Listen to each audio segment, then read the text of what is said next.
Praise the Lord. தேவனுக்கு மகிமை உண்டாவதாக.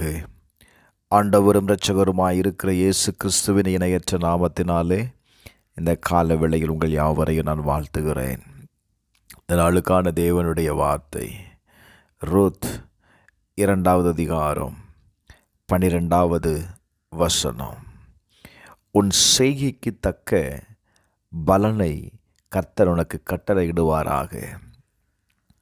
இஸ்ரவேலின் தேவனாகிய கர்த்தருடைய செட்டைகளின் கீழ் அடைக்கலமாய் வந்த உனக்கு அவராலே நிறைவான பலன் கிடைப்பதாக என்றான். எனக்கு அன்பானவர்களே, போவாஸ் ரூத்தை பார்த்து சொல்லுகிற வார்த்தை என்ன தெரியுமா? அவராலே உனக்கு ஒரு நிறைவான பலன் கிடைக்கும். Praise the Lord. இந்த கால வேளையில் கர்த்தரை நம்பி கர்த்தருடைய செட்டையின் கீழ் வந்திருக்கிற உங்கள் யாவருக்கும் ஒரு நிறைவான பலன் உண்டாவதாக.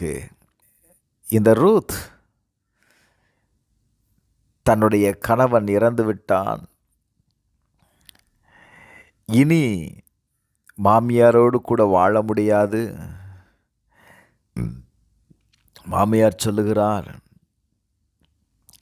என்னை விட்டு திரும்பி போய்விடுங்கள், நீங்கள் போய் உங்களுக்கு இன்னொரு வாழ்க்கையை அமைத்து கொள்ளுங்கள் என்று சொல்லுகிறார். ஓர்வாள் அவளை முத்தம் செய்து அவள் போய்விட்டாள். ஆனால் ரூத்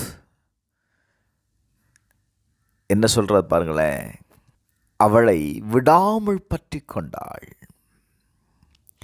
அவள் சொல்ற வார்த்தை என்ன?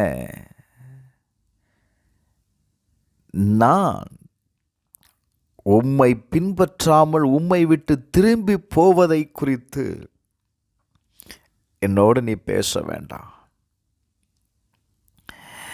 நீங்க போகிற இடத்துல நானும் வருவேன், நீ தங்குகிற இடத்துல நானும் தங்குவேன். உம்முடைய ஜனம் என்னுடைய ஜனம், உம்முடைய தேவன் என்னுடைய தேவன். Praise the Lord. அவள் ஒரு தீர்மானம் எடுக்கிறாள், நான் உம்மை பின்பற்றுவேன். உம்மை பின்பற்றுவதை விட உம்மை விட்டு போவதை என்கிட்ட பேச வேண்டாம். அந்த கடினமான சூழ்நிலையிலையும் தன் மாமியாரை அவள் விட்டு பிரியலைங்க. Praise the Lord. அவள் செய்ததை போவாசுக்கு அறிவிக்கப்பட்டது. இப்போ போவாஸ் சொல்றா, அவள் தன் மாமியாருக்கு செய்ததை போவாசுக்கு அறிவிக்கப்பட்டது. போவாஸ் சொல்றா, உன் செய்கைக்கு தக்க பலனை கர்த்தர் உனக்கு தருவார். அவராலே உனக்கு ஒரு நிறைவான பலன் கிடைக்கும். எனக்கு அன்பானவர்களே, இந்த கால வேளையில்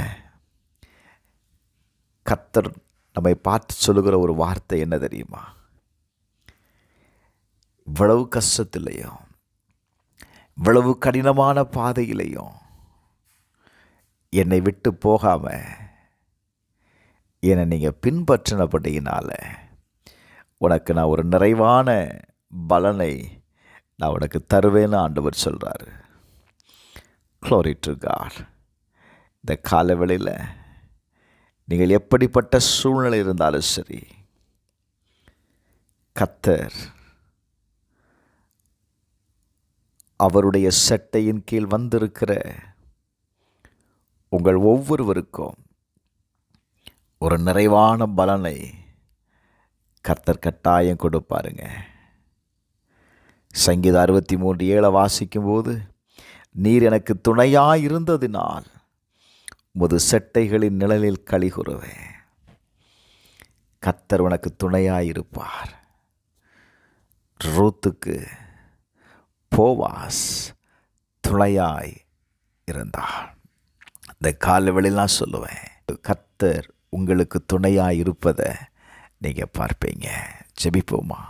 எங்கள் பரலோக பிதாவே, இயேசுவின் நாமத்தில் ஜெபிக்கிறோம்ப்பா.